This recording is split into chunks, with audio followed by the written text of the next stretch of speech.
Hello and welcome to the Legal Edition. I'm your host, Attorney Mary Kay Loyan. Our show topic today, Clandestine Clergy, Politics and Policies of Sexual Abuse in the Catholic Church. Our guest is Attorney Mitchell Garabedian. He is the attorney who litigated many of the first church-related child sexual abuse cases in Boston and the nation, representing survivors of sexual abuse by priests in the Catholic Church. His work, with the help of survivors and investigative journalists, uncovered institutional child abuse as portrayed in the award-winning movies Spotlight and Our Fathers. Let's welcome Attorney Mitchell Garabedian. Welcome, Attorney Garabedian. Thank you for having me, Mary Kay. Now, tell us, you have been representing victims of sexual abuse, and one of the cases made famous was the Gagan case, took place here in Boston, Massachusetts, and the Archdiocese of Boston. Tell us a little bit about that case and about the follow-up, the movie that was made. In 1994, a woman came to me who I've been representing for general matters. She's a very nice woman, and she had children ages approximately 12, 10, and 8 years old. And she lived in a housing project outside of Boston. And she said, you know my children for a few years. They're good kids, but all of a sudden they're changed. One was washing his hands every day till they bled. The older boy was beating up his younger brothers instead of just horsing around. And one was taking 2-hour showers. And she said, something's very, very strange. Can you just at least talk to them? And I spoke to them, and we discovered that it was a fatherless family. The father was not around. It was divorce.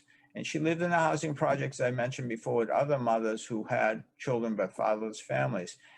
And we discovered that Father Gagan, a priest by the name of Father Gagan, was visiting her family and putting these children to sleep every night, as he called it. But meanwhile, he was molesting them. And before I knew it, other mothers in the housing project and her relatives contacted me with the same sort of stories. So I started to file lawsuits, and I started to notify the church. And it grew from there. And before I knew it, I had 86 victims on my hand of Father John J. Gagan in a very short period. And we began litigation in the 90s, and we fought for years to get what's known as the secret files. That's under canon law. They're called secret files or secret archives. That's where the worst information is kept about a pedophile. And we were able to obtain the secret files in Boston after 3.5 years of litigation, which showed that Bernard Cardinal Law knew that Father Gagan was sexually abusing children and he reassigned them to St. Julius Parish in Weston, but didn't want the parishioners where Father Gagan continued to molest. So that's how it started in Boston. I was standing on the shoulders of courageous victims and survivors, and that's what I do every day. But my practice in sexual abuse really began in about 1994. And the movie, there was a movie made that went through this whole Gagan case and used your case files as the evidence to pursue this case. And yes, tell us about it. That movie was a labor of love by the actors. And originally the expectations were it was going to be a strong movie, but no one expected it, at least at the outset, although the potential is always there, to win Academy Award for Best Picture, which it did. A Pulitzer Prize, I believe. Well, the Boston Globe won a Pulitzer Prize, the Spotlight team. And the movie has had a great effect on many victims. I constantly get calls from around the world from victims or survivors saying, I watched the movie, can you represent me? I'm ready to now come forward. Because of the work of activists and lawyers in the media like yourself, we're making the public aware that they have to watch their children when their children are in the custody of priests or any other adult, whether it be a Boy Scout leader, whether it be a private school teacher, whether it be the neighbor, whether it be the babysitter. You have to keep an eye on these adults and on your children. The Catholic Church and these institutions aren't changing very much at all. They're saying the right things, but they're not doing the right things. They're not implementing programs that will protect children. Most of their programs are voluntary. In other words, if the parish wants to institute the program, they can. If they don't have to. And even Pope Francis himself has laid out these grand statements, but there's no teeth to anything he's saying. There's nothing in place to help children be safe. It's just a bunch of words. But again, the change is coming from the outside the Catholic Church. I think for too long, people have given deference to the church, have given them, the benefit of the doubt, have implicitly trusted them because, they are held, everyone believes, to a higher standard. They report to God. But it appears that in your filings and in the cases that you've litigated, that was just a facade to gain the trust and to be able to manipulate not only the parents, but the children. Yeah, for decades, the Catholic Church has been able to hide behind the First Amendment, freedom of religion, and establishment clause, establish a religion. For decades, up until about the early 1990s, you really could not, in most states, and even in some states, you still can't pierce those First Amendment rights. But recently, in the 1990s, and that's recent in my business, the churches, the courts are starting to say, in a lot of states, you can't touch religious belief. You want to believe that a picture on the wall or a feather is something you want to consider God, that's your business. If you want to stand on your head on a chair on the altar, that's your business. But when your conduct is illegal, that becomes the civil authorities' business. That's been taken out of the protection of the church. What I mean by that is the sexual abuse has gone on and on and on for so long because they could always hide behind freedom of religion in government intervention. But now the government is saying, no, when it's wrongful conduct, when it's illegal conduct, the government can now get involved. Now, did one of your cases actually sort of pierce that corporate veil, so to speak? Was it the gagan case? That's the primary argument of the Catholic Church and of the parishes and of the pedophile priests when you go to court. They say you can't get involved in our business because of our constitutional rights, our First Amendment rights. But when you're able to build a case to show that incrementally there's something wrong here, that the supervisor was turning his back and the pedophile priest was abusing a child, that attitude has changed for the better. It was actually too much power, too much protection given to the church. A man came to me a few years ago. He was 87 years old. He was sexually abused in 1937 by a Catholic priest. And he said to me, I asked him, well, did you tell anybody? Which is a common question. And he said, are you kidding me? If you told anybody in 1937 you were sexually abused by a priest, you would have been murdered. And he was serious. It was a different era. It was a different era, yeah. Yeah. Now, so gagan was the first case that you litigated in Boston that, again, the Spotlight team had picked up. There was also another movie called Our Fathers. Was that also based on the gagan case as well? Yeah, Ted Danson portrayed me. It was a Showtime movie. It was well done. It was in 2005. It played around the country for, 3 or 4 years on Showtime. It was very, very well done. And it, once again, it portrayed my activity, my advocacy in the gagan cases. And once again, I was able to stand on the shoulders of courageous victims who come forward. It takes a lot of courage for victims to come forward. It takes them decades. That man who was 87 held on to that knowledge of being sexually abused for 81 years before he came to me. It just takes a man called me recently who's 90 years old. It just haunts people. And they don't want, a lot of individuals don't want to come forward until everybody in their life has passed away who would be hurt by the news. Now, what about the statute of limitations on these types of cases? The What are statute of limitations have been a major impediment in these cases, but in the past few years, I'd say 5 years, they're beginning to loosen up quite a bit in many states. A statute of limitations is a deadline as to when you can file your suit, as you know, file a civil complaint. But the statute of limitations in New York was so bad, I believe was you had to file a suit before age 23, that it was done away with a new law in New York, which actually allows right now a look back window for people who are outside the statute of limitations to file a lawsuit before August 14th. And anyone who's been abused, well, it extends also the statute in other ways to someone into their 50s. So why is that important? Because if people get into a car accident and they have 3 years to sue, you know, then they don't feel that embarrassment and shame, this lack of self-esteem, which is all unnecessary that a sexual abuse victim would feel.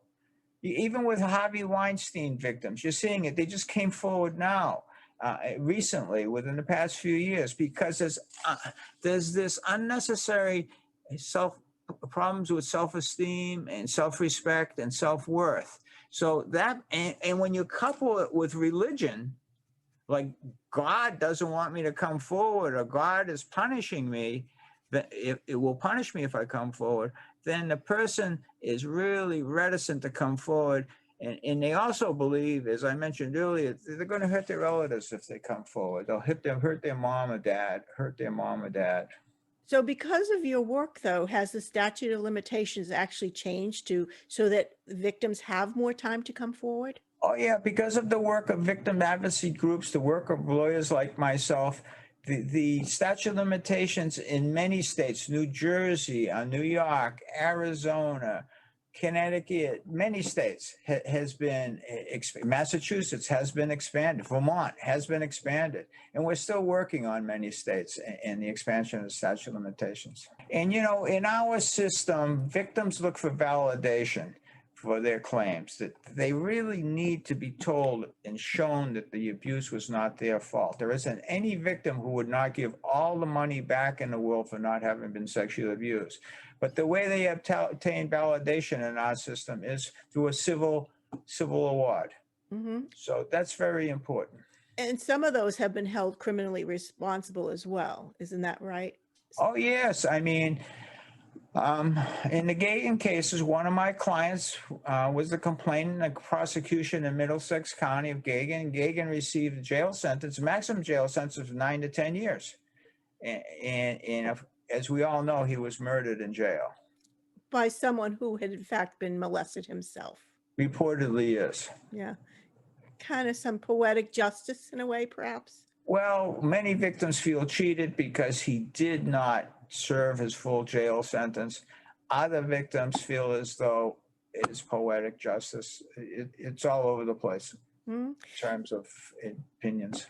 Okay, now let's talk about the hierarchy. Tell us how the hierarchy that you had been involved with in the initial litigation had treated your aims at discovery, and tell us later how you see it today.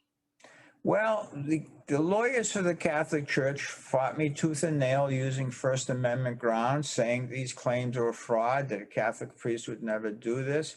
And we litigated for 3.5 years, and they tried to bankrupt me. They weren't going to do it, but they were trying to drain my finances. They were trying to drain me work-wise, and I was working 7 days a week, 24 hours a day.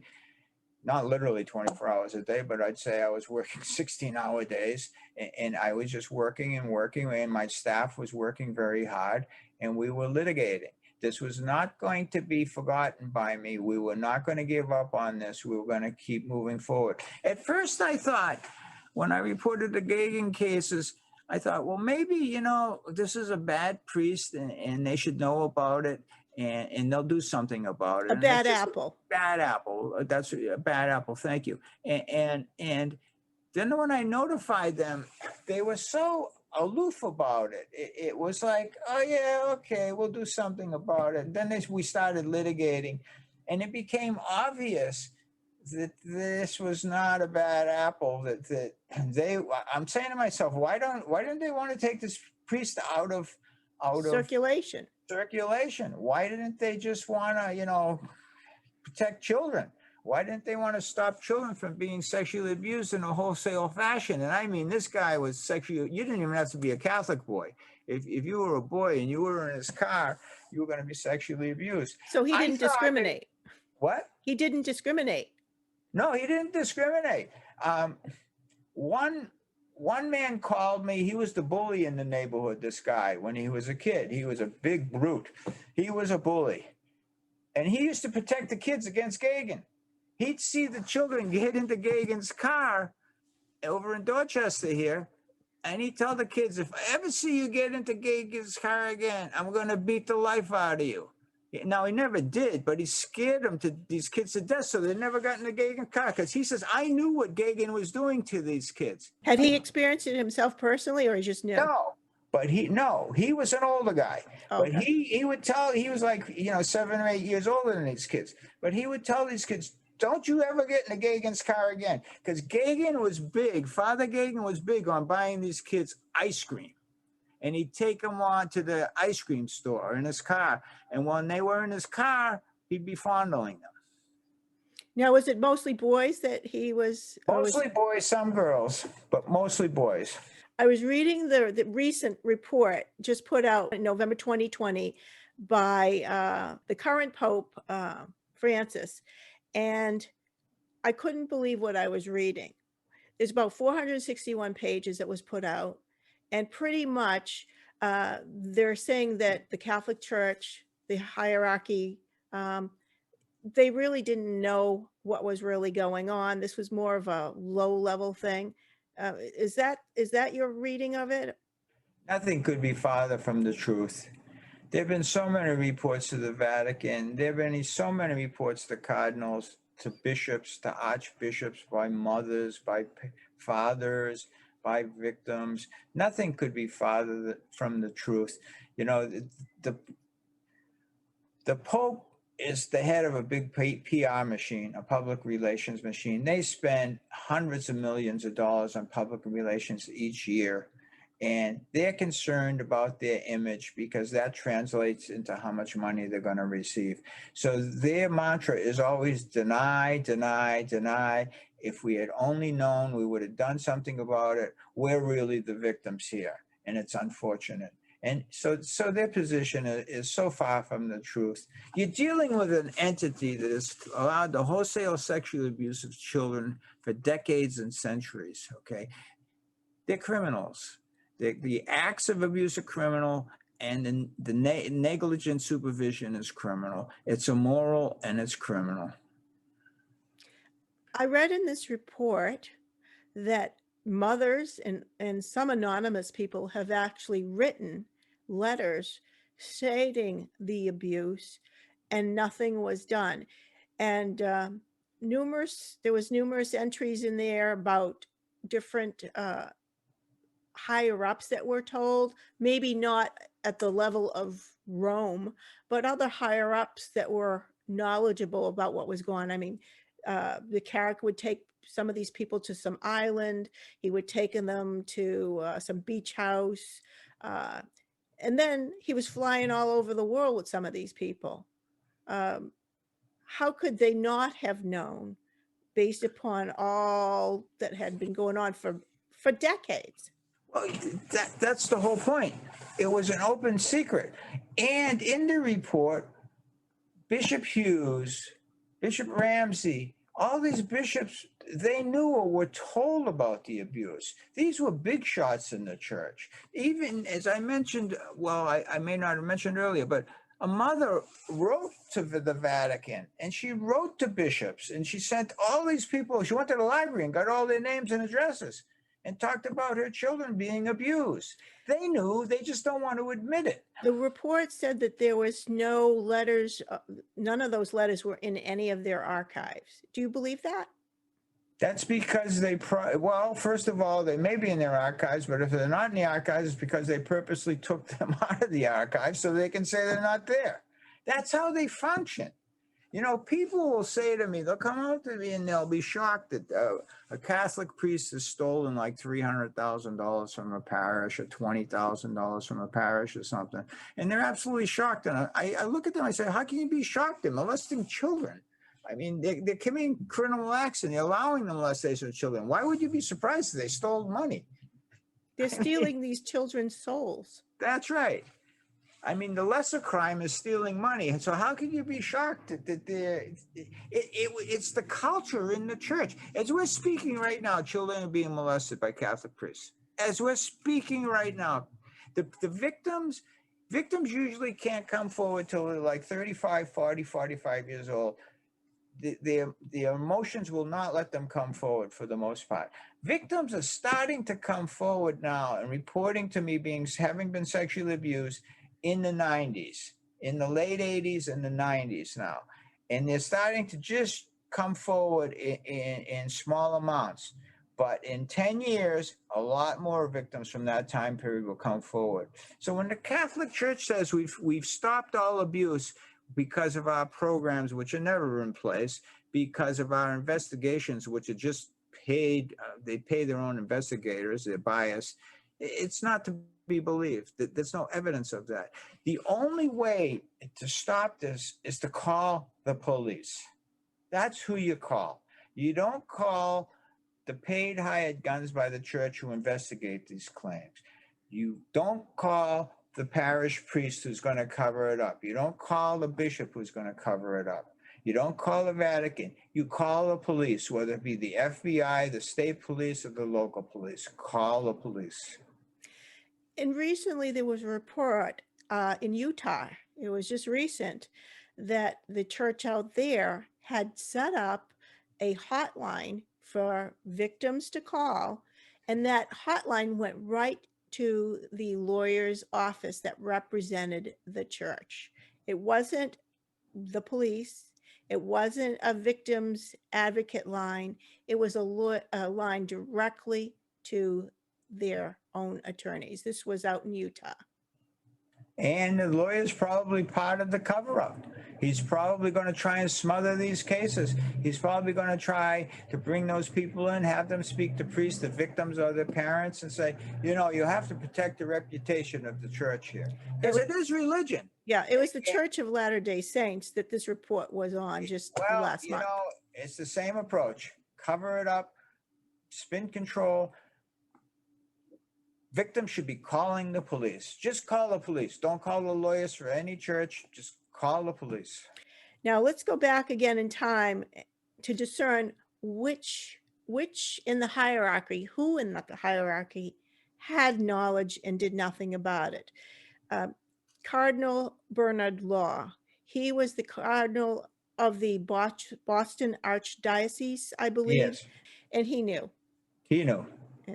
And did we were able to show he knew because after 3.5 years of litigation, we were able to obtain the secret files, which showed that Cardinal Law knew that Father Gagan was sexually abusing children in the past, yet he transferred him to St. Julia's parish in Weston, and he was abusing children there. We were able to show that because a victim from St. Julia's in Weston came forward and reported being abused, and he abused, Gagan even abused after, sexually abused even after St. Julia's in Weston in his retirement home over by the Mass General, not too far from here.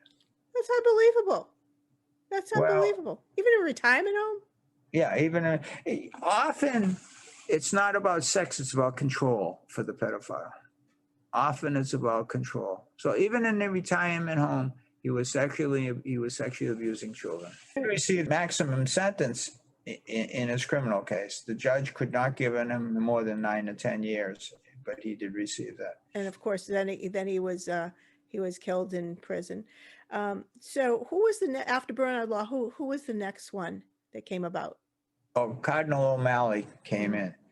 And keep in mind, after Cardinal Law resigned, he was given a promotion to a prestigious basilica in Rome by the Pope.